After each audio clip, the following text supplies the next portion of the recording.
Welcome to Module 2. Okay, so dito tayo sa Module 2, which is Core Azure Services. So you will learn the following: Azure architectural components per region and AZ availability zone, subscription and resource group, core Azure resources, yung apat na, which I discussed. So first, core Azure architectural components. So describe the benefits ng region pairing. Ano ba yung region pairing? Ano yung available zone? What is resource group? No? And ARM and subscription. So first of all, region. So when you say region provides flexibility and scalability. No? It preserves data residency. If you're staying in one region, like say Philippines, should be preserved within the Philippine region. No? Pero as far as I know, walang region sa Philippines. No? Walang data center dyan. Eh. The nearest one is East Asia in Hong Kong.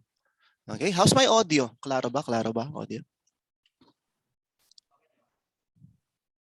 Hello? Malinaw ba ang aking audio? Anybody? Anybody? Yes, sir. Yes, sir. Claro. Ayan. I want to make sure. Okay, so these are the regions. Napakadaming region. Okay, region. Sa South America, Brazil is south. So when you say announced region pa lang yan, so sooner magkakaroon sila availability zone and available na to region.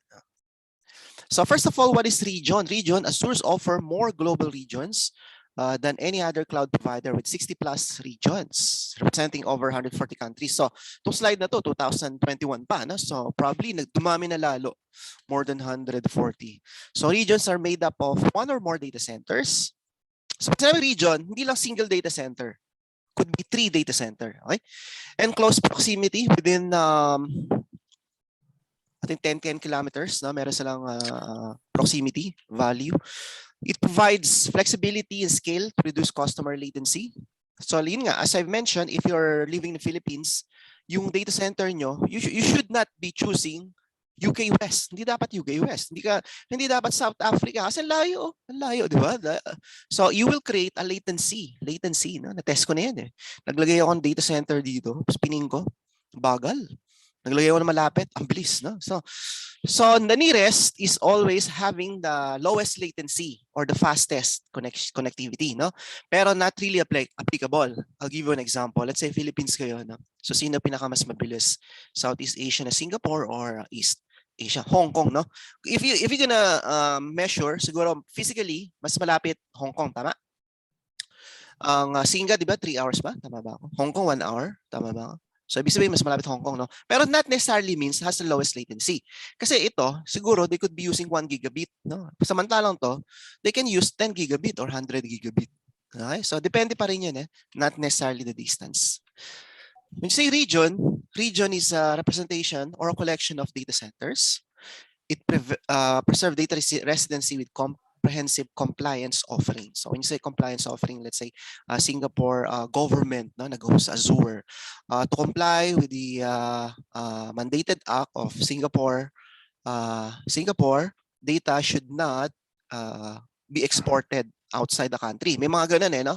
Government mandated. So meaning yung data center that they should be using is only in Singapore. Hindi pwedeng India or China. Okay? Kung merong government mandated, yun yung sinasabi dito. So what is region pairing? So region pairing is at least 300 miles, no, of separation between region pairs. So paano ka mag-pair, di ba? So pwede mo i-pair tong China East 2 sa China East? Hindi pwede. No, depende kung 300 miles siya. No? So ito, magkatabi na to, China North and North 2. No? So, depende sa pairing. Basta kailangan 300 miles. Okay, so how do you connect? Kailangan 300 miles, no? If you want to region pair. Region pairing is auto-replication for some services. Okay, let's say meron kang web server sa UK West, you can replicate sa UK South. Okay, ganun na. Region pairing, prioritize region recovery in the event of outage. Let's say nag-shutdown in Japan East. Well, meron ka pang data centers sa Japan West, no? So, fail over lang doon. Okay? So, yun ang region pairing. Region pairing updates are rolled out sequentially to minimize downtime. So, let's say you're sending Windows Service Pack 1 dito. Hindi pwedeng sabay. It has to be rolled out, meaning this one first, And then shut down nila yan, then re-reboot once the server is up. That's the only time you can move to the next region. Okay? Hindi pwedeng sabay. Okay? So, in an outage, recovery of one region is prioritized out of every pair. No? So, depende kung saan mag-outage. Let's say may outage sa Australia East. Ito, up and running to. Hindi pwede magkaroon ng outage to. Okay? Okay, region pairing, Azure regional pairs. So, Asia Pacific, let's say for example, taga Hong Kong ka, no? So, the next region pair mo should be in Singapore. Okay, bakit? Kasi 300 miles nga eh. Okay? Kung dito ka Hong Kong, kailangan sa Singapore. Hindi pwede dito kasi walang 300 miles yan, di ba? Okay? Nagets niyo na yung ibig sabihin ng pairing.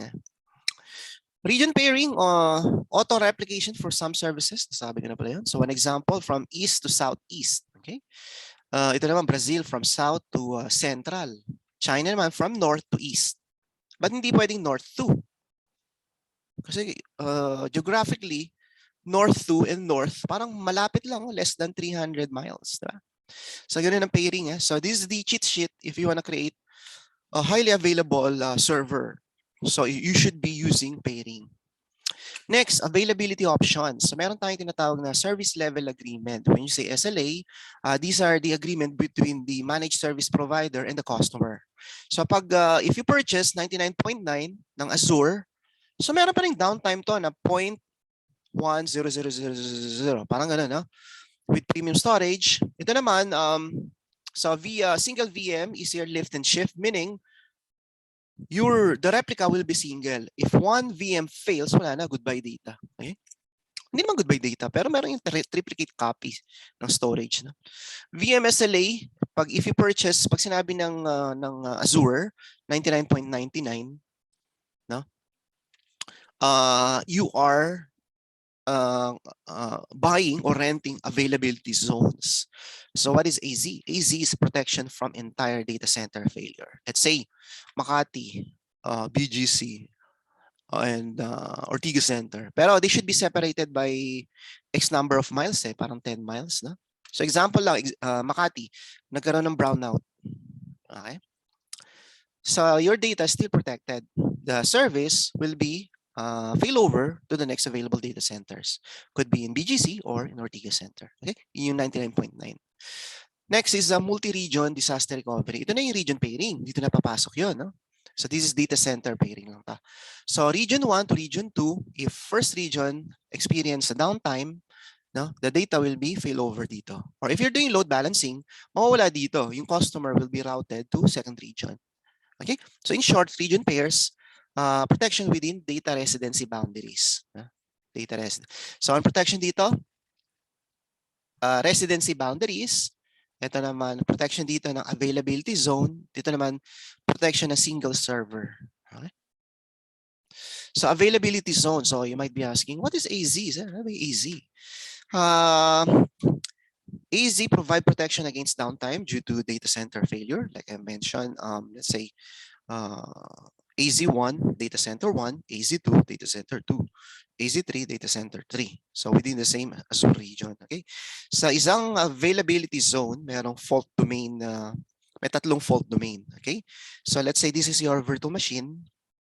Okay? If you have availed 3 data center in one AZ, your VM will be triplicated. Lalagay sa fault domain 1 or could be in fault domain 2.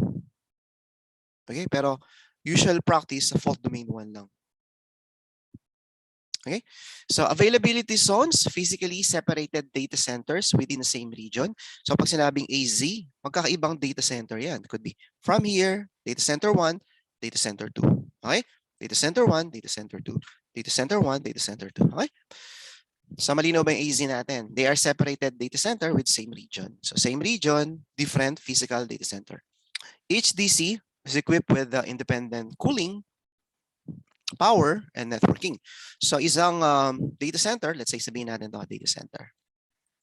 So separate yung, let's say, the diesel engine, yung generator. So iba yung diesel engine nito sa diesel engine nito.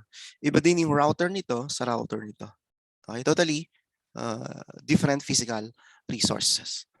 And AZ is connected through private fiber optic. So AZ1 to AZ2 is using fiber optic private. Okay? Private. Okay, nagets ba? So dito, this is represent racks. So isang rack. So yung VM mo could be on the first rack and meron siyang triplicate copy. Second rack, no? On different unit. Okay, ganun. First rack, second rack, different unit.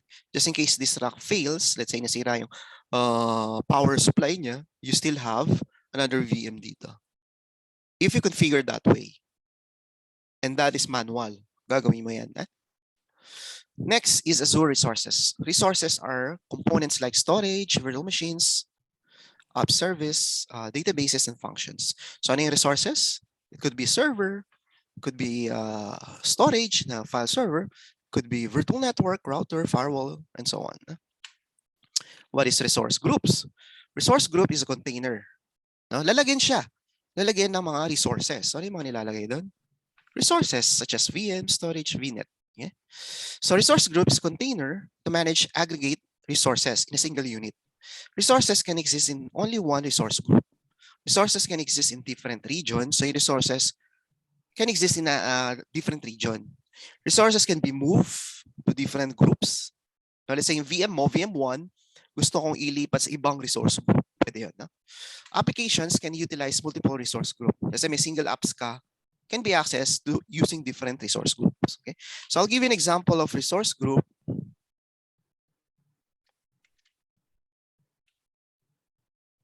Ano wala yung browser ko? Ayun. Yan. So kanina, I was planning to create a virtual machine. So meron ditong region. So I'm gonna select region. Now, if you click this one, choose the region that's right for you, which is wherever you want. And then meron ditong availability set. Di-discuss ko yan mamaya. And then resource group. Gusto mapakita. Ito, resource group. Okay? So I have do not delete the resource group. Kasi ginagamit ko sa training. And I have training demo. Okay? So you can create your own resource group. Let's say resource group demo. Okay, so if I selected that one, I can assign multiple resources and they can exist in different region and can be moved to different resource group. Okay, so in short, resource group is a container. Lalagyan ng collection of resources. Okay, like permissions, policies.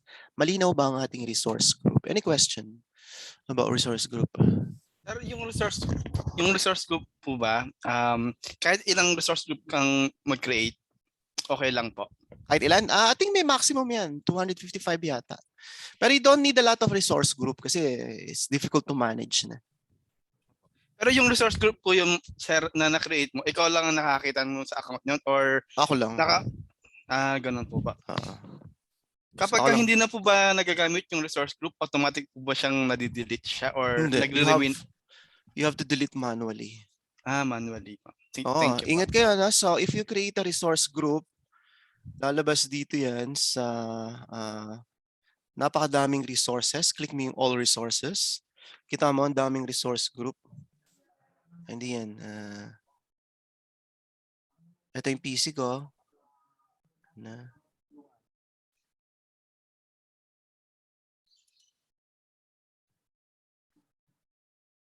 All services. General. Ayan. Okay, so might as well delete ninyo. Ayun, resource group. Nakita niya? Resource, ang dami. Hindi audible yung nagtatanong. Tenitang, hindi kita marinig, Tenitang. Services, kung services saka CR ka, yun. Ha? Ako ba kausap na? Tening, are you asking a question? Ay, hindi ko marinig. Hindi ko marinig. Not audible. Type mo na lang sa Skype. Okay. So if you want to delete, let's say training, just delete this one. No? Select the group and then delete Delete. You cannot easily delete work group kasi, no? Okay, you have to May bayad ang resource group, sir? minimal lang. Actually, wala naman siyang bayad tulad ng virtual machine pero you will notice na nag-i-incur ka ng charges. So meron pa rin, no? Minimal nga lang. Okay, next is ARM, Azure Resource Manager. So ARM provides management layer that enables you to create, update, and delete resources in your subscription. No? So ARM can be accessed using portal. Ito yung portal. I'll show you. This is the portal.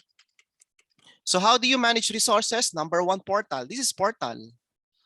Okay, so dito makikita ko yung mga resource group ko, virtual machine ko. I can see my virtual machines. No? So this is portal. Next, how do you manage ARM using PowerShell? So meron din tong PowerShell and Cloud Shell. So if you see this one, click this one. No, so mag-create yan. The moment you click that one, it will create 5 gig storage which you can use for the time being. No? So this is called Cloud Shell. Sa Cloud Shell, you can execute PowerShell then. Yan. So confirm, I'm switching to PowerShell. So dito, direct execution kaagad ng mga virtual machine. No? So if you know PowerShell, like how do you display the virtual machine, laging may AZ. No? Virtual machine. Tama ba yung tinype ko? Mali. No? Virtual machine. So if you don't know, so may get. Ayun, AZ pala. So get. Tama naman ako. VM. Oh, if you want to display the VM yan. If you want to check out all the AZ command, yan, these are all the Azure PowerShell AZ command. Okay. Another way to manage our resource is through REST, no, such as SOAP or XML. So many ways, napakadaming way para i-manage nyo yung resources. No? So what do you manage? You can manage data store, web app, VM, service management. Okay? Azure subscription. Azure Subs provides you authenticated and authorized access to Azure accounts. So billing boundary, you can generate separate billing, reports, and invoices. No? So if you want to go to subscription, you can easily go by going to saan yung web ko? Ano wala? Yan.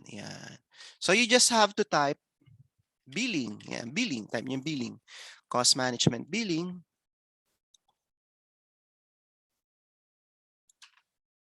Okay, so as of now, my bill is total amount owing is $28. So bill ko $28, no? Kasi kababayad ko lang last Feb 28 na $95.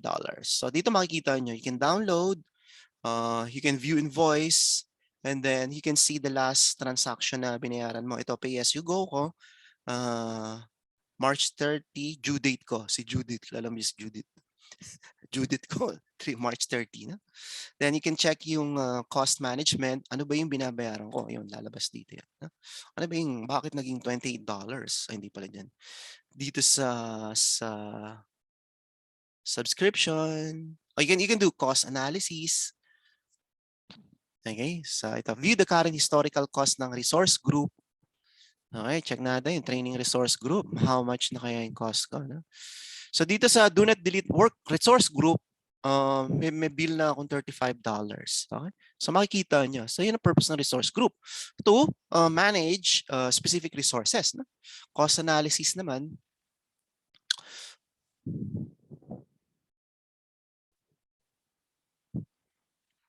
So dito, you should be able to forecast. Dapat malaman mo. So as of today, March 17, ito yung cost ko. Yesterday, laging ganun na, 1 day behind. Actually, 19 na ngayon. Hindi pa available yung forecast. No? Okay, so dito makikita nyo, storage ko 21 cents na. Ang location ko sa OS is 38 cents and resource group 38. Okay, so resource group ka 38. Okay, so may cost din ang resource group na. And and so many more, okay? Mamaya ako i-discuss yung budget. So Azure account, yung root account, which you used to subscribe using debit card, then you can create different groups. Sa groups na yun, you can create dev, test, and prod. No? So let's say ito, prod, may sariling invoicing production. Yung development naman, may sariling invoicing din siya. So magkahiwalay. So you can be able to identify sino yung pinakamalaking gastos. Okay? So tawag doon, control boundary. Okay? Walkthrough, ayun na nga. So walkthrough, we're gonna launch portal and have a look common components in building cloud solution. So dito, punta ako sa portal, explore home, find all services. Actually, na-demonstrate ko na rin to eh. Now, home, all services, punta kayo all services. Yan. So ito yung mga, pwede rin dito, ito yung mga services. Okay, these are common services. Kung gusto niyo all, click all. Okay, so napakadaming services in a walkthrough. Management groups can include multiple AZ subscription. So a single management group, you can have multiple subscription. Okay. Subscription inherent condition applied to the management group. So whatever yung condition dito, can be applied sa management group. Okay. You can have 10,000 management groups. Dami. So sa exam, how many management group? 10,000. In a single hierarchy. A management group 3 can support up to 6 levels. So 6 level lang to, no? Management group 1, 2, 3, no? 4, 5, 6 hanggang dito. Resources, sub-resources, blah, blah, blah. Okay, so that's module 2, knowledge check. Choose the best response for each question, then select your answer. So number 1, ano kaya answer dito? Which of the following can be used to manage governance across multiple Azure subscription? Multiple Azure subscription. Anybody? Ian. Ano kaya answer dito sa question number 1?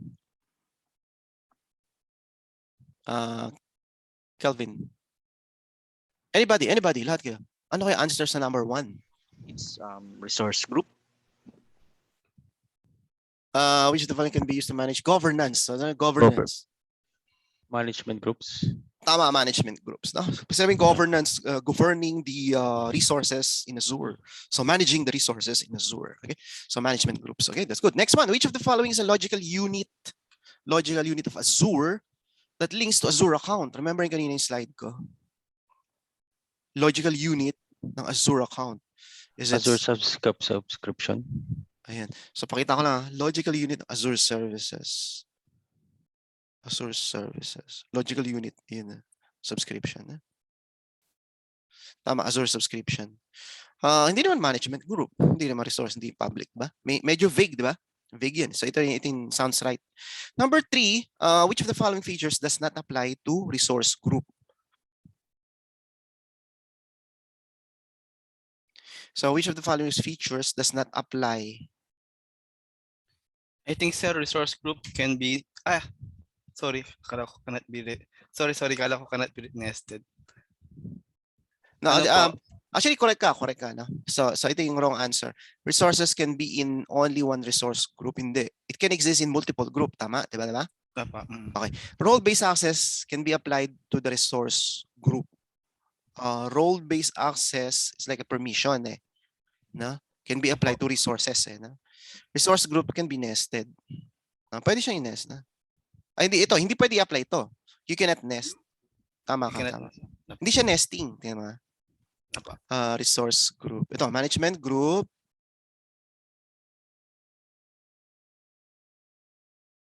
No? So I'll show it to you. So I have resource group dito.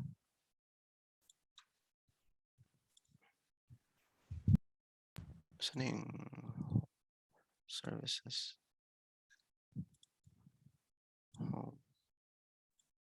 So dito sa VM ko, meron akong resource group. Ayan na.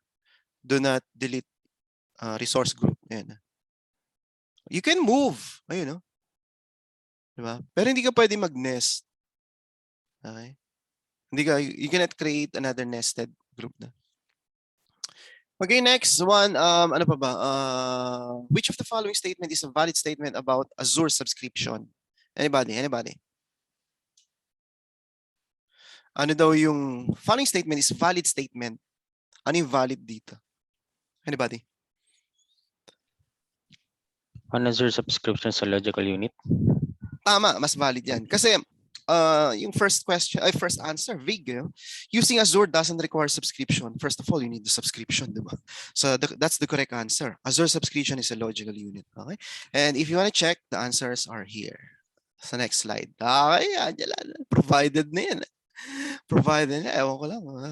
Next, Azure workload products. So Azure workloads, objective domain, describe the benefit and usage ng virtual machine, apps, benefits ng VNet, gateway, VNet, container, blob storage. Ito na.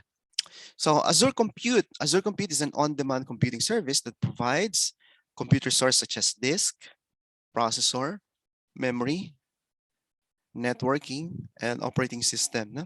It can be virtual machine, application, it can be container, serverless, or orchestration services such as Kubernetes. No?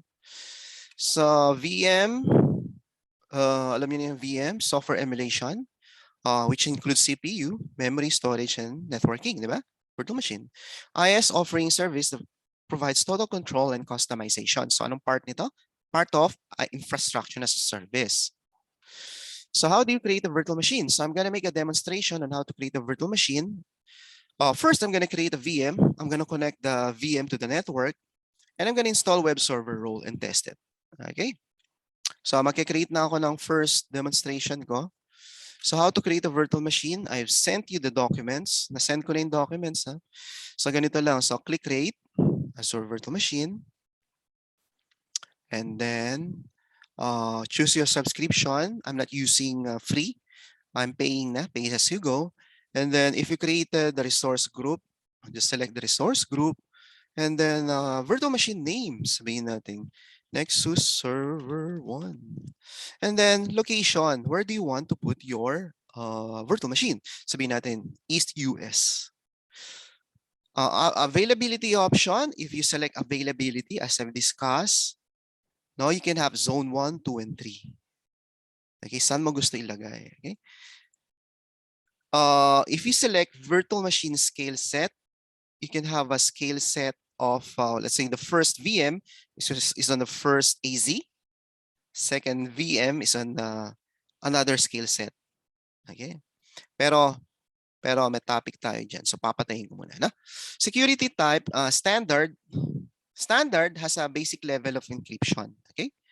But if you want more, like a trusted launch virtual machine, which protect against persistent and advanced attack on Gen 2, you select this one. But take note, there's an extra charge for this. No? Extra charge. So hindi ko muna saselect yan since I'm just doing a demo. And then what image? So image, ito na yung pre-built operating system na ginawa na nila. So you don't need to install. So it's either you select Windows Server 2016 or Linux version, no? Linux, okay? So gagawa ako ng server, sabihin natin 2019 generation 2, and then meron ditong t-shirt size, no? So pag sinabing B2S, standard siya with 2 CPU, 4 gig RAM, but it will cost you $36 a month. No? Careful kayo. If you want to check all the sizes, just click on all sizes. So dito may virtual CPU. So if you want 8 CPU, select this. No? But it will cost you $548 a month. 32 gig RAM. No? Laki, di ba? So each generation, ito yung mga generation, has its own feature. Okay? So sa D series, it's a 4th gen D family. Okay? B series naman, standard lang to. Pag sinabi naman E, more on memory intensive application. F naman, boost vector processing.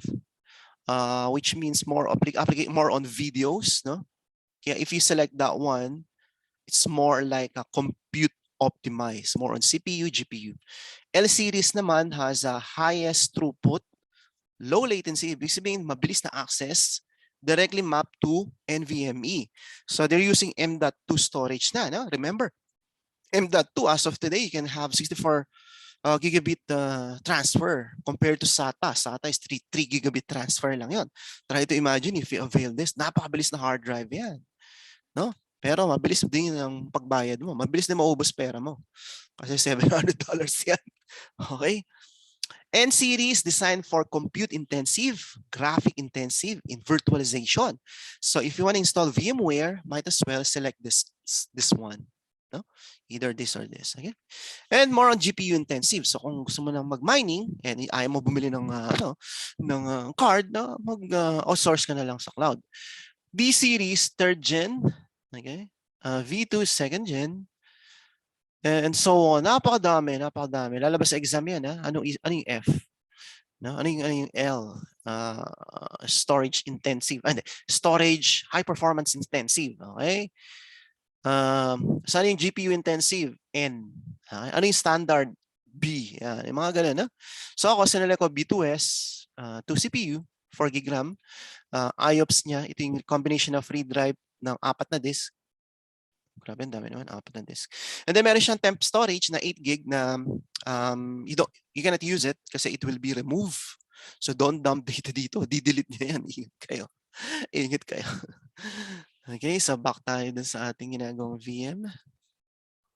Na, yan, create VM. And then, so I'm gonna select training demo. Sabihin natin Nexus server 1. Kasi nga na-delete na. EAS2, no infra standard. I'm gonna select Windows 2019. B2. Okay, then dito, you have to supply your own local admin account kasi yung administrator is being used by Azure. So you have to create your own. Okay?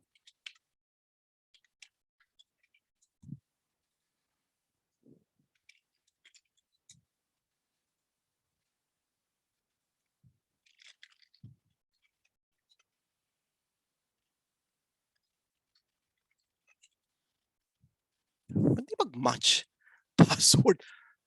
Kulit ah. Ano bang gusto nito? Ito 12 characters na nga yun. Whatever. 1, 2, 3, 4, 5, 6, 7, 8, 9, 10. Ay. Yun na tayong gusto niya. So take note ko to. Take note ko kasi we're gonna log in using that account.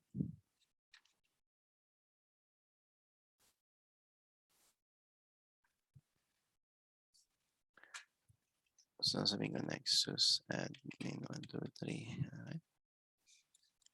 Mamaya hindi makalagin eh. Di ba? Public inbound ports by default, you have to open port 3389. Okay. And then the standard for operating system is premium SSD. Okay. But if you want standard SSD, you can select and hard drive. You can do so. No? Encryption. So I'm going to be using the default one. So there will be no extra charge. So anong ini-encrypt dito? Yung data at rest. Yung data na nasa loob ng hard drive. Next is the networking. If you notice as you go on, each tab has its own resource. No? So right now, nasa networking na ako. So by default, you will be allotted training demo VNet. Resource group minus VNet. Okay? Ganun na, sa VNet. Sa VNet, by default, naka-define na 10.1.0.0. Ito yung magiging IP range ko or net ID. The resource name is Nexus Server IP1. Security group, this is a basic encryption. And then public ports will be open 3389. Okay? If you want to delete the public IP, just select. Pero iwanan ko na lang. Next one is the management. So during boot, do you want to perform diagnostics? So may disabled kasi additional charge. Identity, do you have identity account? Wala pa, no? If you wanna replicate yung Azure Active Directory account, you can do so, meaning you can log into this VM using this option. Pero ayoko muna. And if you want to do automatic shutdown at 7 p.m., no? Sa Philippine time, Singapore yan, hanapin mo, +10, you can do so. So, +10, yeah. Sydney, 7 p.m. Pagdating ng, gusto ko pagdating ng 6 p.m., mag-shutdown na siya para hindi na ako ma-charge. Okay? Then send email to this one. Next, if you have a bootstrap script, meaning automatic installation, you can do so, no? You can type install Windows feature. Anong feature yung gusto mong install? Internet Information 7. IIS. Teka, IIS ba tawag dun?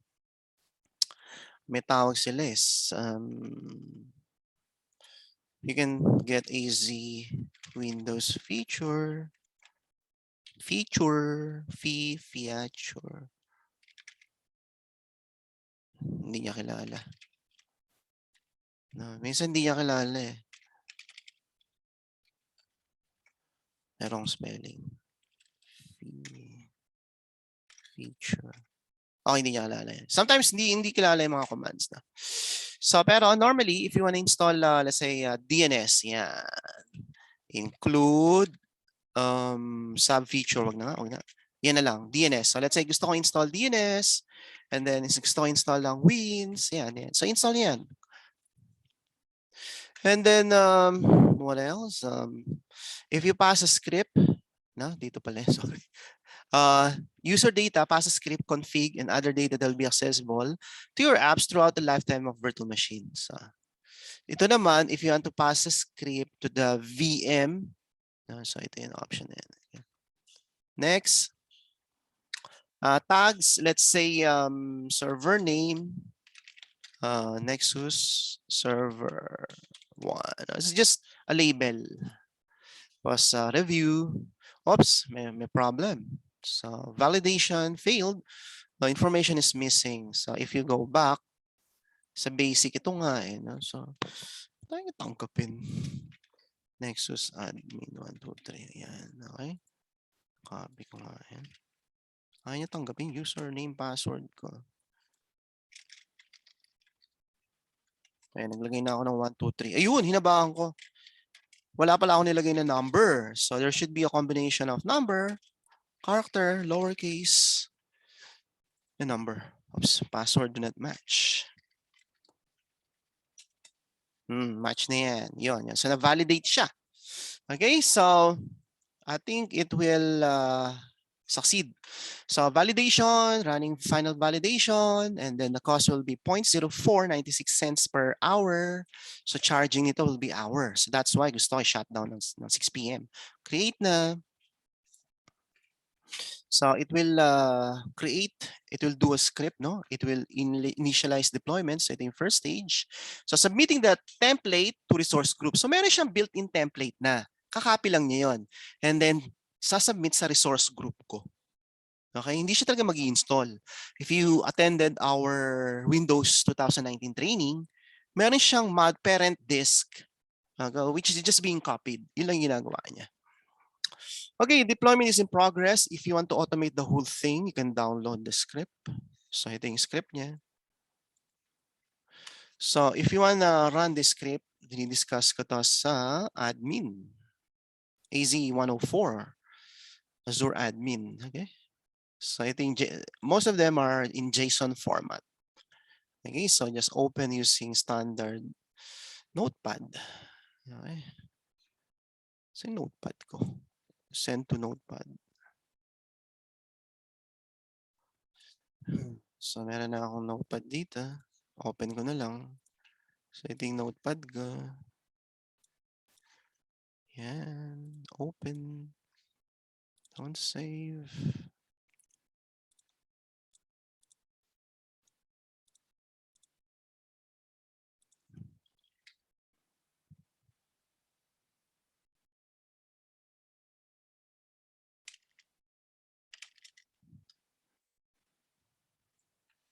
Hindi ma-open.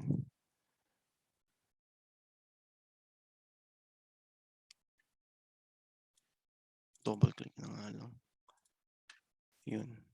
Okay, yan. So this is the JSON JavaScript notation. Okay. So these are just parameters. Okay. So parameters. So key value pair. So the key is network interface name. Anong value ng network interface name? Nexus server 1574. Alright. Again. Key value pair. RDP, network security group rules. is the key. The value is RDP, no, which is using 3389 port. So key value pair. Okay. So another example, ayun yun. So key value, key, auto shutdown. Anong value nung shutdown? Kailangan mag-shutdown? 6 p.m. So it's a key value pair lang siya. Okay? In laying the foundation of the virtual machine. So tapos na yung virtual machine natin. So just click go to resource. If you can see, it's running on ES2, pay as you go, subscription ID. Okay, so if you type get AZ subscription. So titingnan natin. So if you can see 19 E07. E07. Yan, ito. So I'm using pay as you go subscription. Okay.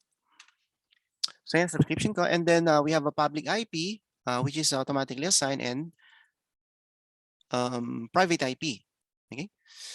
So if you want to connect, just click connect, select RDP, and then download RDP. So it's just an RDP with IP address. Connect. And then it's asking for a credential. So just provide the one you created.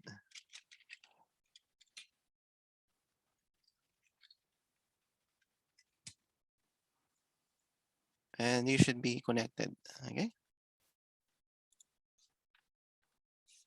Yeah. Okay. So it's connecting na. So it's using the usual port 3389. And connected na ako.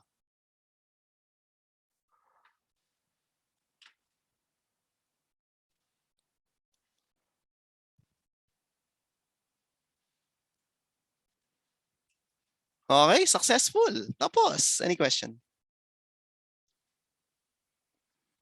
Sa inyo Sir, server. question lang po. May go ahead. Di ba po sir, ang nabanggit nyo po kanina na kapag yung VM, nakapatay po siya, hindi po tayo mag-charge po as long na nakapatay po siya, no? Well, actually, may charge pa yun eh. So, ganito yun. So, meron tayong VM. Opo. So, if you go this VM. So, meron akong VM, yung server 1, pay as you go. Running siya, di ba? Running. So, may charge yan. 0.042 cents an hour. Now, if you notice, meron akong deallocated. Shinutdown ko, pero deallocated. Ito walang charge to. Pero kung VM, shinutdown mo, stop lang, may charge yun sa storage.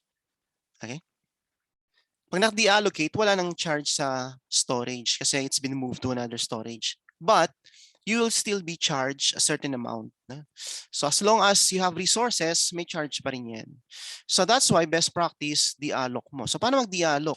You don't shut down the VM via this one. Kasi pag shutdown mo ng ganitong method, may charge pa rin yan. Shutdown ko ha. Okay? Then you see still running pero refresh mo. Refresh. Actually, nag-update pa siya.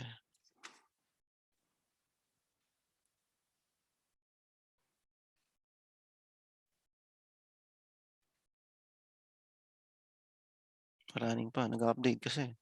Makikita mo dito, stop. Pero walang deallocated. So that means may bayad ba yan? Tagal. Nag-update pa yan eh. Okay? So dapat stop dealloc. So how do you stop dealloc? Select the VM, click stop here. Okay? Not shut down the box. Okay? Is that clear? Clear? Opo sir. Pero sir, di ba nabanggit nyo po sir na yung resource group may bayad din po siya. So kahit yeah. na po naka-deallocated na po yung mga VM ko, ma-charge pa rin po ako Meron. sa resource group din po. Yeah. Ako meron eh. I've demonstrated kanina. As you can see, di ba nakita nyo kanina? Yung distribution of payment. Meron 0.038 sa resource group. Lumabas. Nakita niya?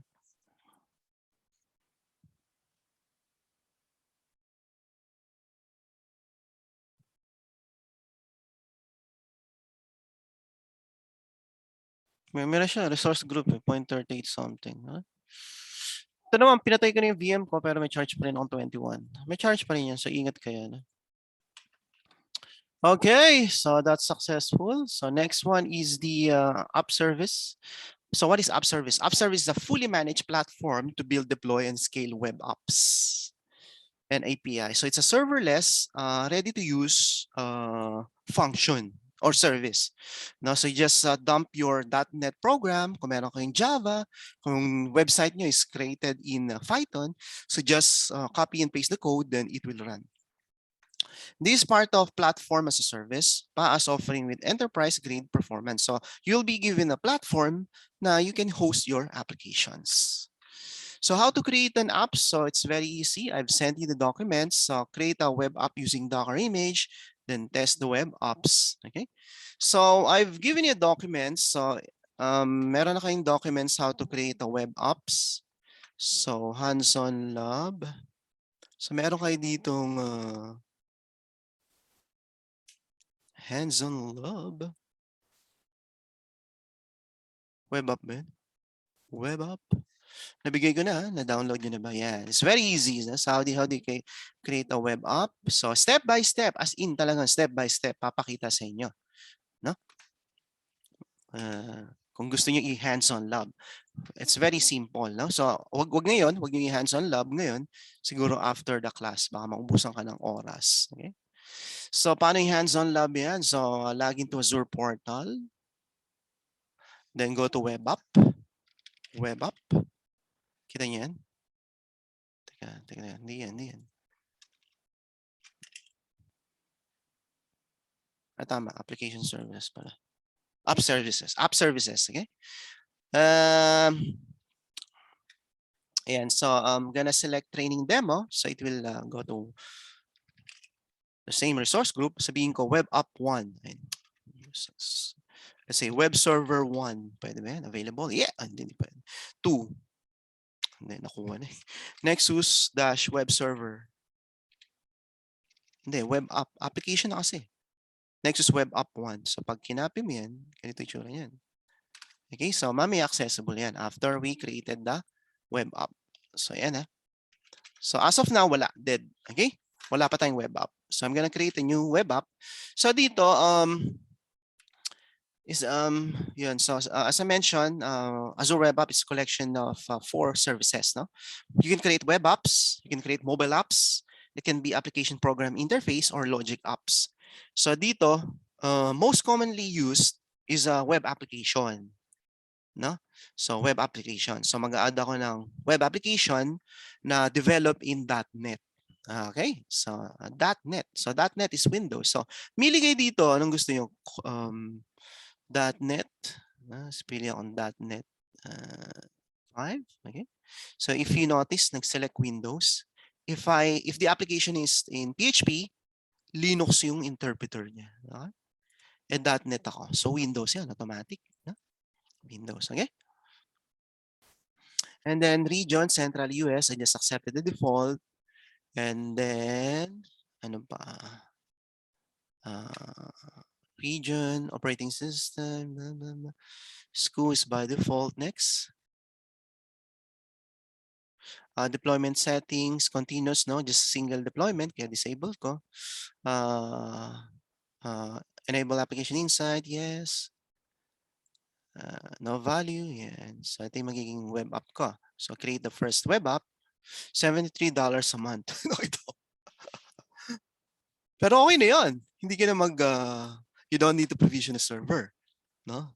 Kasi serverless na nga ito eh. Hosted in Azure using app services. Yeah.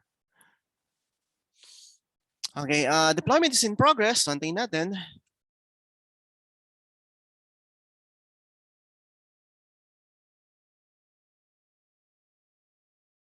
Bali sir, pwede din mo palitan yung ano yan sir, yung extension niya, halimbawa, yung domain niya is parang facebook.com, parang gano'n. Hindi siya azure.com, parang gano'n. You mean the DNS? Yeah. Bibili ka lang ng DNS name. Okay po. Ayun, ang tagal naman. Deployment is okay, so later on, this will be available. No? Antayin natin.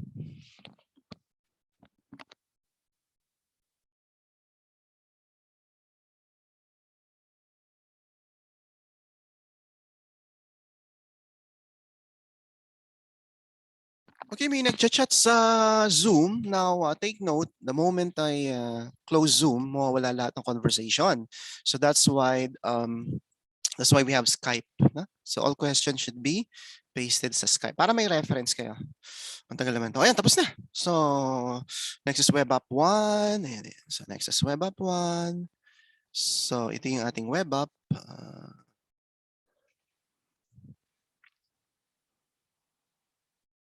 So, pupunta ako sa console. Asan ang ating console?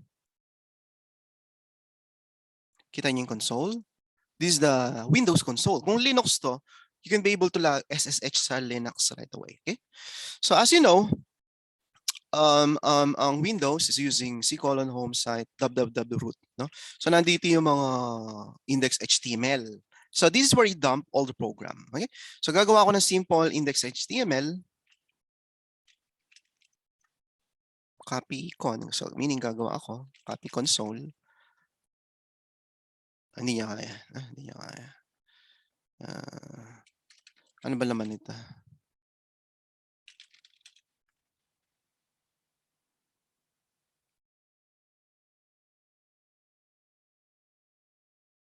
Sana ma-open yung notepad kasi hindi na, there's no way for us to create a file. Gusto ko mag-create ng index HTML. Pero pag wala, you have to upload. So, upload mo dito. Dito mo i-paste mismo yung program ninyo.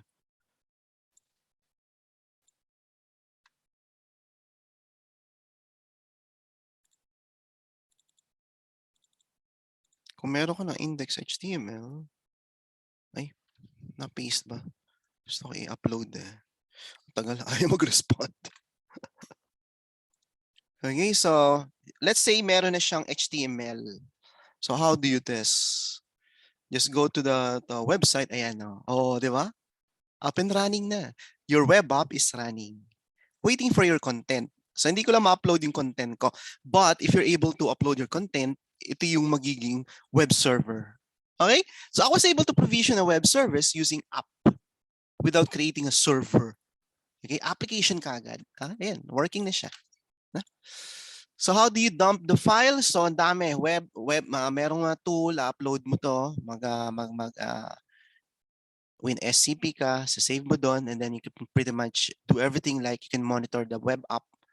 Now you can create your own rule. Now you can pretty much do anything, okay? So that's web app successful creation. Okay, so do not concentrate on the hands-on lab, free lang yun, plus examination yun. The exam won't be asking you how, please create web app. Wala na. And mind you, ang for category nun is, another category is, meron siyang mobile app. So if you want to access this one using mobile phone, hahanapin mo yung QR code. Hahanapin mo yung QR code niyan.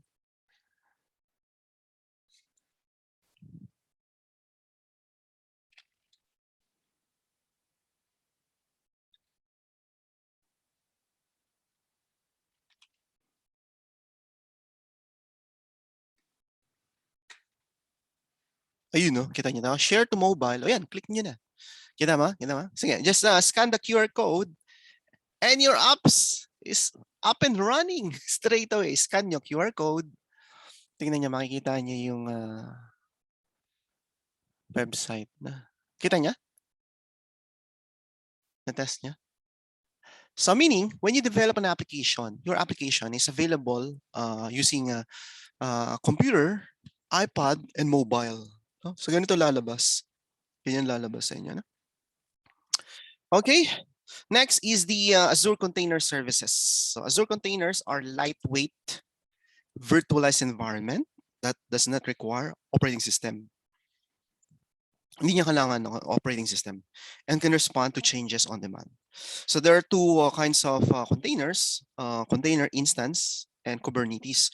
So a container instance is a platform as a service offering that runs container in Azure without the need to manage VM. Okay, so hindi mo kailangan ng virtual machine. Kanina, remember, I created virtual machine. Took us 5 minutes, diba? This one, you don't need to create a virtual machine. Okay, containerized lang siya. So next is the AKS. AKS is the orchestration, or other words is automation, no? Automation service for containers. Okay, and distributed architectures and large volume of containers. So try to imagine kanina, I created a web app. Hindi ako nag-create ng folder. I didn't install Windows. I didn't create the IIS service, di ba? When I launch yung app service, ando na lahat. Na makikita mo, tapos na. Na, di ba? Nandito na lahat eh. Ayan, may console na siya, which you can access. No? Sino gumawa nito? The one who created this one is the orchestration service. Meaning, it's been automated to us by an orchestrator. Okay? Ba't tapos na lahat? Diba? Sino gumawa niyan?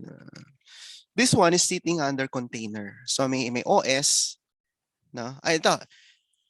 Hindi ako gumamit ng container. Nag-select lang ako doon sa isa. No?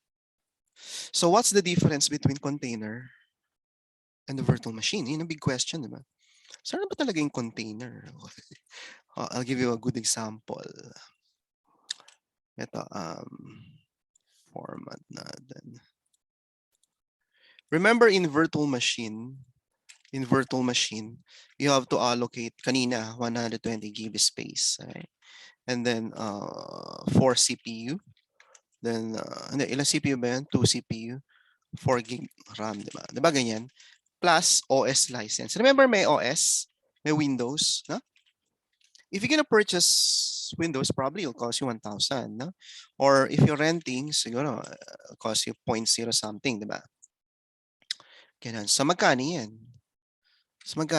Kanina, it cost, magkano yung rent natin kanina? 37 ba yan? Sabihin ng 37 a month, diba? Okay. Sa containerization, containers, such as Docker, no, there's only a single operating system. Isa lang yan. And kung Linux, meron ding single Linux. So, iaalat ka lang dito, lalagay ka lang dito. You won't be renting. You won't be paying this virtual machine. Another advantage ng container is meron na siyang .NET, di ba? Yung kanina yung runtime. So, you only pay for instance ng .NET, no? Which is like something, ganyan lang. Ganyan lang. So, which one is more expensive? Virtual machine or containers? Anybody? Which one is more expensive? VM. Ay, virtual machine. So, bakit ka pa mag-VM kung pwede naman mag-container na lang? Containers ka lang. Containers ka na lang, di ba? Which is Diba? yung isang service lang .NET yung babayaran. Oo.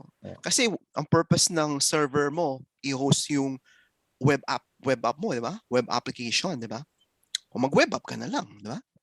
You don't have to pay the license. You don't have to install service pack. You don't have to install Windows, di ba? Wala nang hassle. You don't need server admin.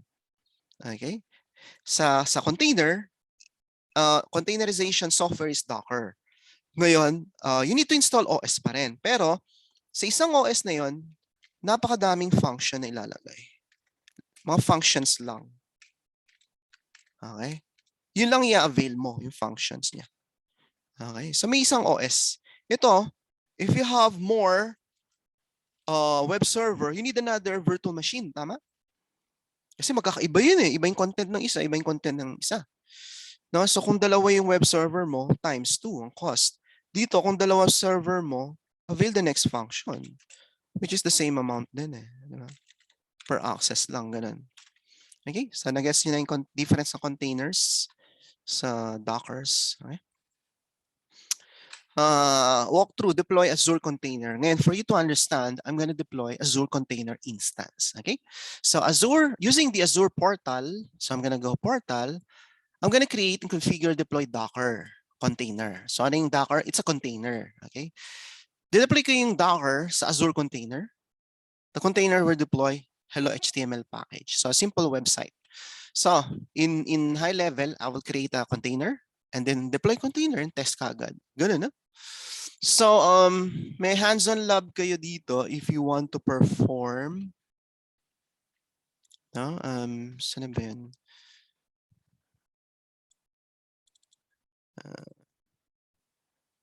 Azure Container Instance. Yan. So ito yun. Ito yun. Gawin nyo. Okay. Gawin nyo. Napakasimple lang nito. Napakasimple. Pero gagawin ko for your demo sake. Na? Kasi maubos oras natin sa demo eh. Sa admin kasi ito ginagawa. Okay, sige. I-demo ko na. Bibilisan ko na lang.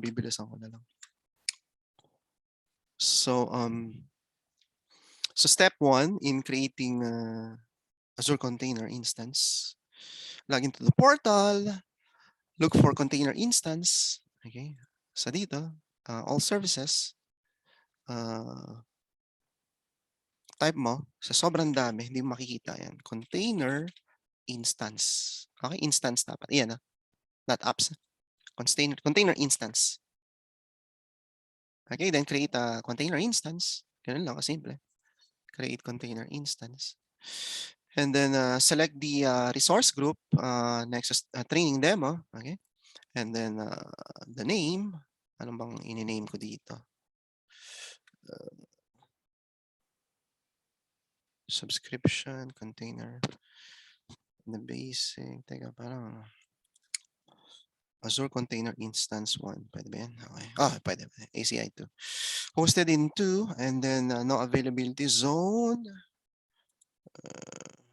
Image name, quick start image. Gusto ko yung image source, quick start. So default, ano nito, preset, meaning preset na lang siya.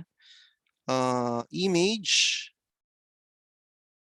Microsoft Azure Docs, Hello World, latest. Gagawa ko ng Linux. Okay? Kasi tingnan niyo, 1 CPU, 1.5 gig lang gagamitin ko. Kung gagamit ako ng Windows, tingnan niyo, 2 CPU, 2.5 gig, mas mahal. Okay? Kasi gagamit ako ng Linux. Okay? Mas mura. Bakit? Mas mura. Okay? Yun lang. And then networking type, public, so anybody can access. Ito na yung tinatanong ninyo. Pwede ba sarili niyong DNS? Well, pwede, pero meron na dito, no? Nexus, demo, Azure Container Instance. Yan. So, yan ang tatawagin ko sa website ko. So, mamaya, this will be accessible.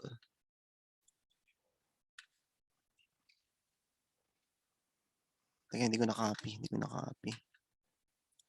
Copy natin ta. So, pag kinopy mo yung ganyan, dapat lahat yung copy.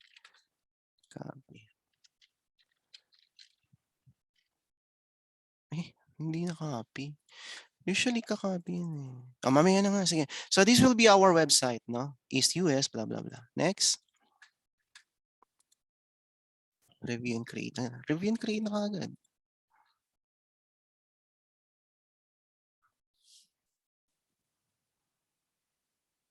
Okay, let's create. So this is like $1.50 yata. Yung Windows naman, mas mahal. $2.50 ba yan? Yung kanina. So this will take 2 to 5 minutes. Matagal to. So ano ginagawa niya? His create is automating the deployment using orchestration. So that's why this will take a while. Okay, matagal yan. 2 to 5 minutes yan.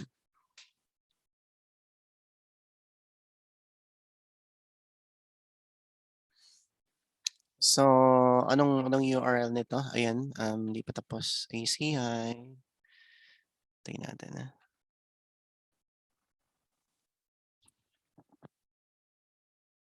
Sir, question, sir. Sige, go ahead. Sir, saan po yung pinakamurang, yung parang host or DNS? Anong site po yung pwedeng makuha na Dito sa DNS. Create kayo ng DNS. So, punta kayo, yun din, portal, kaso out of topic kasi DNS eh.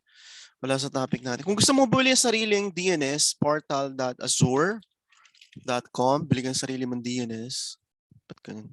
Portal.azure.com. Kagandahan sa Azure, any server you provision within Azure can be, yung DNS record will be replicated sa public. Hindi mo na kailangan mag-purchase pa sa different DNS services such as hosting. No? So ito, sa mahabang topic to ba, isang oras yan eh. Kung gusto mo matutunan paano mag-create na sa Azure admin namin to. Let's say Nexus Server 1. Ayan. Naku, nakuha na rin tayo. Training demo 1. Okay. Training demo 1. So zone pa lang to. Wala pa to. Tagal niyan nun. No? So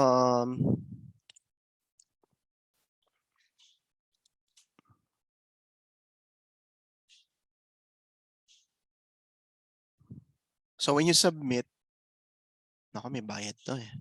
Na-charge yata ako. Sorry, sir. Sorry, sir. The trainingdemo1.com. Teka, sandali. He's creating an actual zone kagad. Ako nagawa nga. May bayad kaya ata. Ayan yan. Available na siya. Oh, ang bilis! Okay na. Ma-access mo na yun. So naka-point yan using Azure and then gagawa ka ng server mo.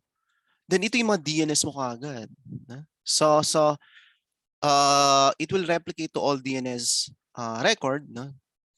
And then ito yung mga resolvers. No? Pero hindi pa training demo 1.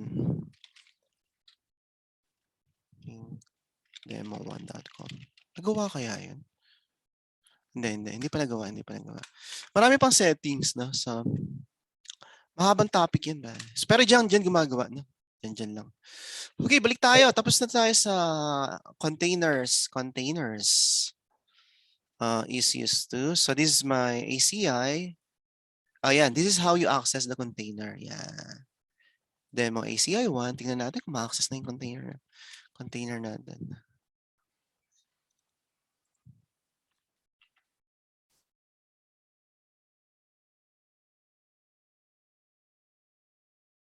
Okay, you should say welcome to Azure Container. Teka ba? Ayun. Okay, success. Tapos na. Meron ka ng web server. Okay? Meron ka ng web server. So, ito yung container mo. So, overview yun ng URLs hosted in Linux. Okay? Container settings. Ayan. Identity, properties. Okay. is2, locks, and so on. Okay? So meron ka ng sariling container. So you just dump your programs dito sa containers mo. Okay? So available na siya. Yun. Okay? Kung i-dump mo yung website mo, yung mga content, yung mga data, it will display here. No? Parang ganito, let's say. Yan. Kung meron na kayong data sa, ito kasi binili ko yan. Yan, sa website. So, dadump mo na yung mga data. Okay, so that's containerization. I did not use, wala akong ginamit na server. Okay, so that's container instance. Okay.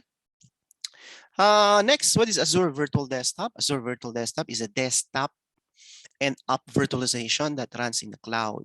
So dito, you can create a full desktop virtualization such as Windows 10, 11, 7 without having to run additional gateway servers. So you don't need to purchase yung mga load balancers, no? Yung mga host pool, host applications.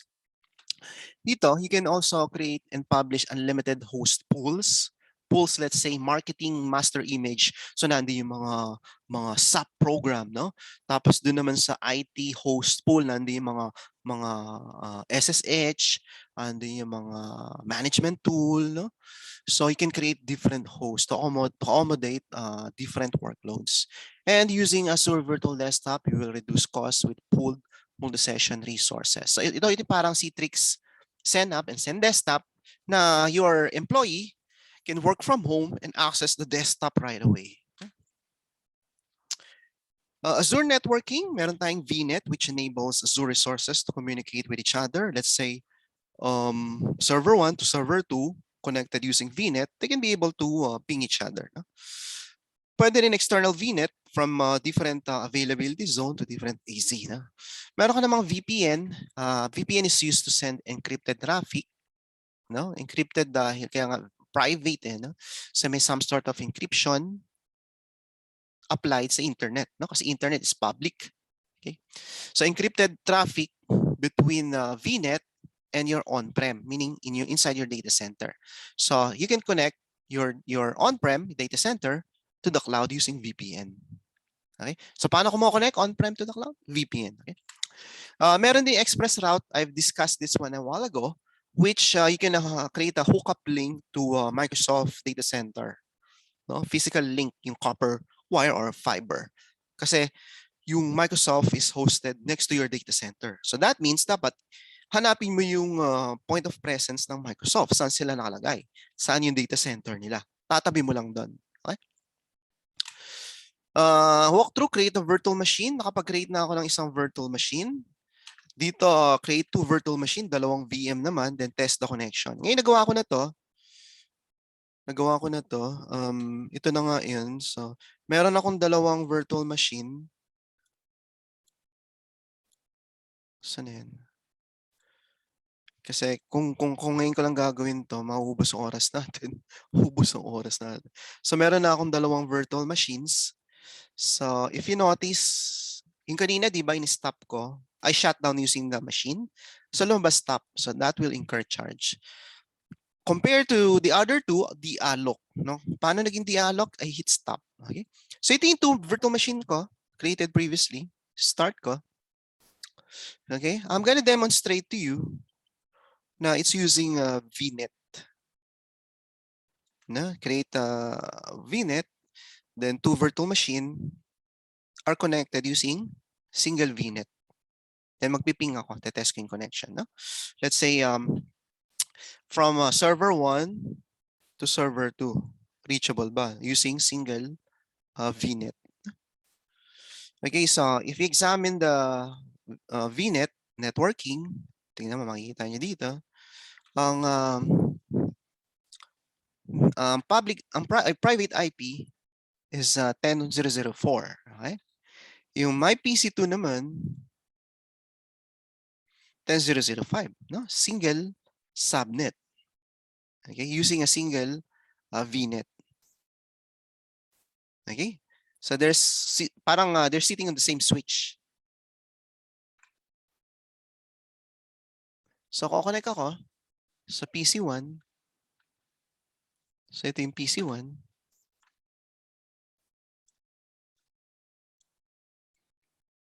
Okay, ito yung PC1. My PC Australia is cloud up. Okay, I'll show you the IP address.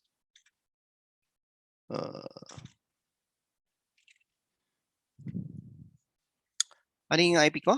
10.0.0.4, tama? Ayun siya. Okay? And the IP address ng other server is 10.0.0.5. Ayan, pingable. Okay? So ito yung isang PC. So if I click this one, 10.0.0.5, nag-open siya. Ayun na.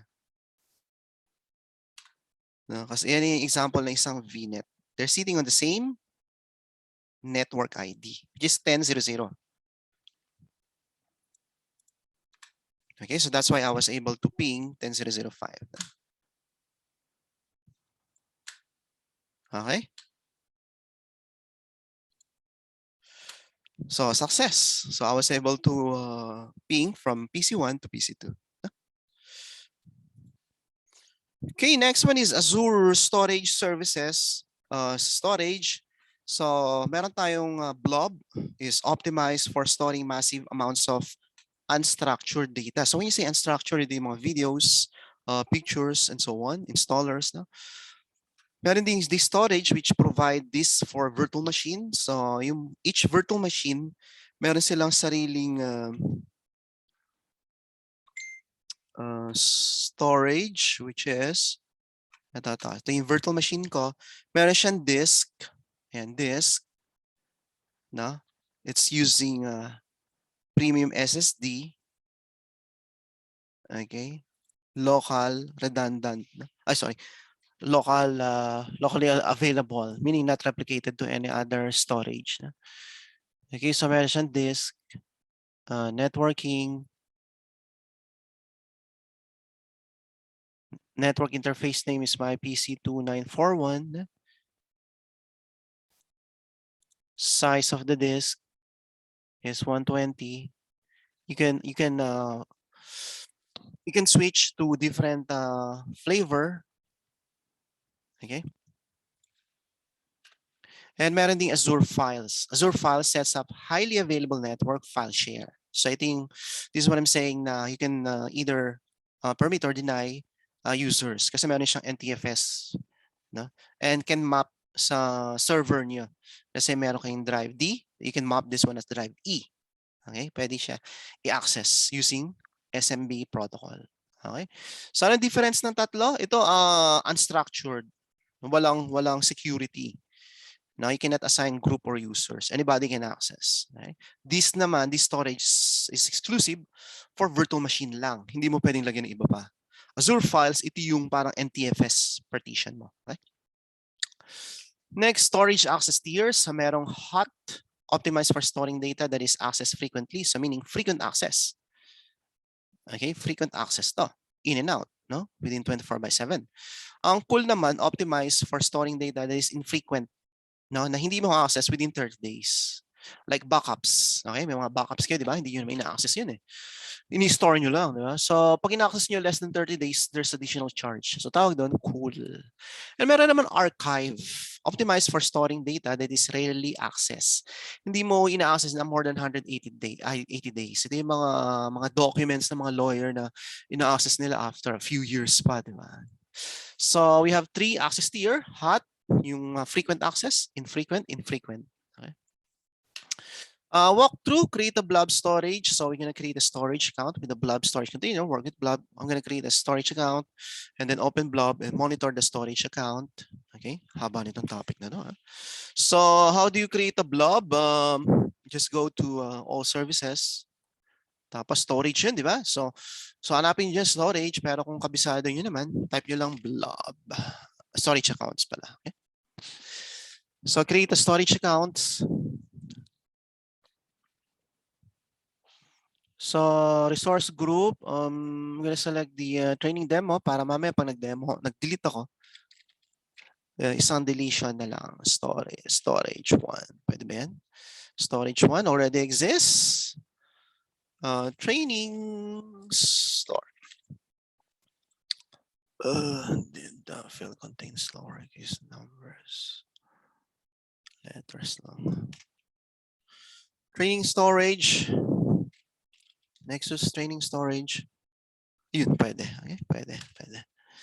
So, performance-wise, so there are 2 recommendations, standard, premium. Standard is using general purpose version 2, and premium recommended for scenarios that require low latency, meaning faster access. Okay, and then may redundancy, geo-redundant, which means you can fail over to secondary region. Remember yung region kanina, 300 miles separation. Okay. Meron namang LRS, locally redundant storage, meaning this is the lowest cost option with basic protection against server rack. Meaning, if your server is on rack 1, then suddenly got corrupted or power failure, meron ka pa ring storage sa second rack. Okay, rack level. Meron naman ZRS, Zone Redundant Storage, intermediate option with protection against data center level. Let's say yung availability zone 1 is not available. Your storage can still be accessed on different zone. Okay? So, mag-LRS lang ako para walang charge. Okay? Blah, blah, blah, blah. The rest are default.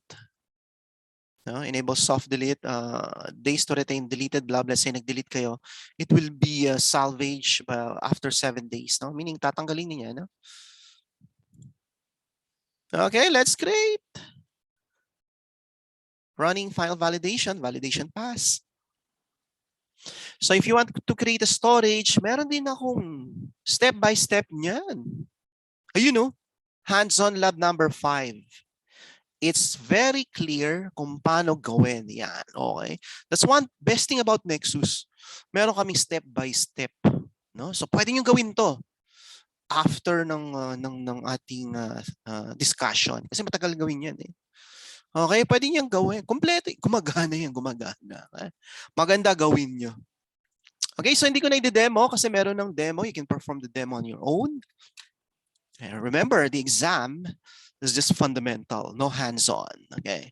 Now, meron ding databases. I think I've discussed yung database kanina. No? So, ang essence lang nito, yung SQL is a relational database, which means it creates an index key which connects to multiple rows and tables. No? Ang NoSQL naman is using JavaScript notation, JSON. Yung kanina, pinakita ko yung JSON. Okay. Walk through, create a SQL database. Napakadali ng mag-create ng SQL database.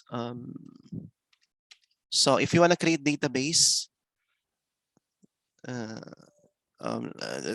database, type yun ang database. Let's say mamili tayo. Let's choose which database you want to create. No? So hanapin natin yung DB, management governance, migration, DevOps, security, identity, logical labs, Internet of Things, AI analytics, and databases. Yeah. Okay. So, pinaka-simple database is MariaDB, SQL, Cache, Redis. Meron bang Maria? Pwede bang Maria? Meron na yun. Rekta na mismo. So if you wanna create your database, MariaDB to display servers. So if someone asks you, can you please create my database? No? So all you need to do is go to database, then select what database you want, and then which resource group, and then the name of database. Let's say CRM1, pangalan ng database niyo, no? CRM. Okay? Do you want to create a backup? No? So you can click this one. Where do you want to locate? Kasi Philippines kayo, di East, Asia Pac East.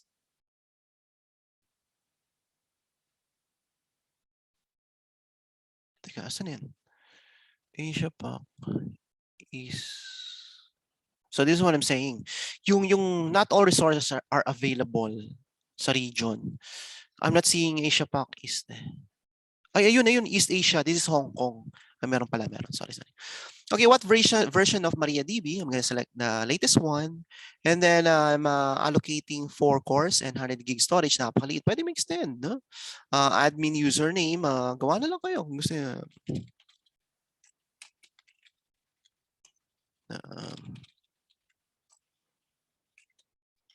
So this is the admin database which you will pass a database administrator. Okay? So yun yung mga details na kailangan nyo ibigay sa kanila.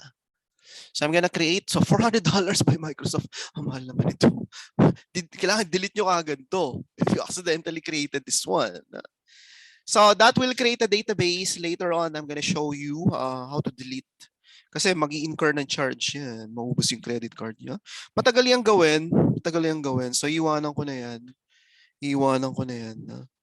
So, pero as far as demos concerned, I was able to demonstrate to you how to create a SQL database. Napaka-simple lang. And I've already mentioned yung marketplace. Sa marketplace, meron kang ready-made platform, no, which you can build and deploy the software right away. Okay, knowledge check tayo. Choose the best response for each question, then select check your answer. So, which of the following can be used to manage governance? Parang ito yung question kanina, na? Multiple Azure subscription. Mali ito na. Ito yung kanina eh. No? So, if you want to have a review, open up the book. Buksan niyo yung book niyo. No? So, nandun yung trainer handbook. Okay, punta lang kayo ng module 2. Sagutan niyo yung module 2. Okay, do not attempt to take the examination straight away. Ay, teka, chapter 2 yata. Yan. Now, without performing review. Okay, so any question before we take a break for the next one? Any question? Sige, go ahead. Yung sa Azure kasi ito yung ano no, ito yung by application, parang by module na pipiliin mo na lang. Kasi Oo. yung ang may idea ko yung sa bare metal, yung parang ikaw na yung gagawa, Oo. gagawa lahat. Oo. Pero the difference is parang hindi yung charging hindi ganoon kamukha nitong type na ganito. So Meron kasi kang capex, labas ka agad yung pera mo. most of the corporate kasi parang syempre medyo ano sa budget 'yan. So parang kung ako tatanungin, parang I choose bare metal, pero since Pero you have to shed million of pesos kagad. Maglalabas ka ng capex.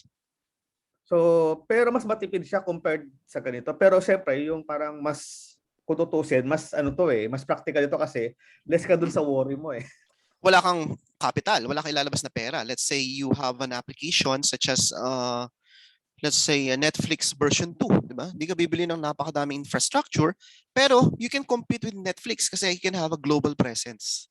Pero 'di ba yung bare metal is the difference is with the on-site, yung sa Oo. on-premise, parang inilipat mo lang siya pero the difference is ikaw ang gagawa from the scratch. Oo, lahat sa'yo. Sa problem like hardwares, maintenance, service pack.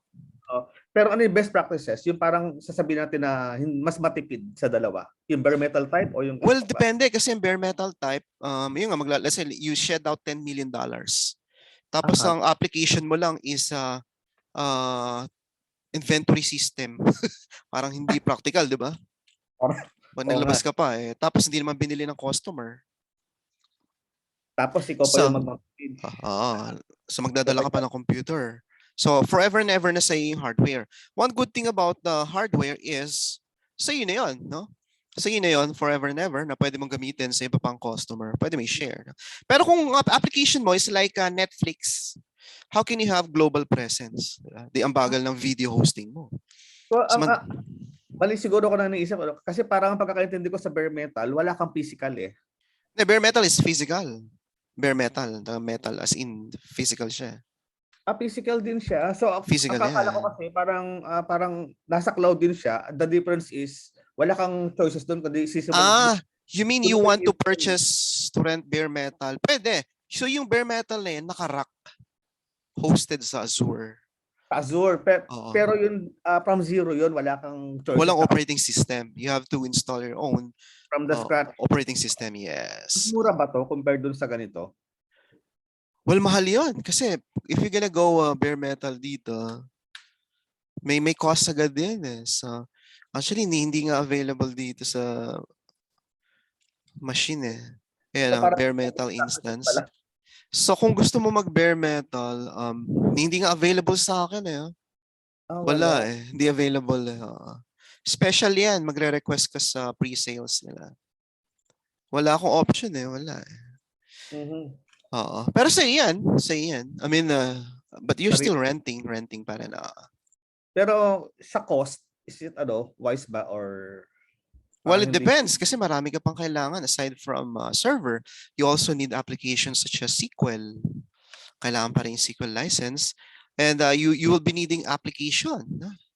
You will be needing machine learning, Internet of Things. Ang daming kailangan You will be needing, let's say dito sa ginawa kong virtual machine, how will you monitor? Ito kasi madali ito. Oo. Parang kung mag-bare metal ako, nag-cloud ka pa. So, dito kasi, you can easily monitor yung performance. Nandito ka agad yung performance nito. So, monitor you can monitor the performance of the server.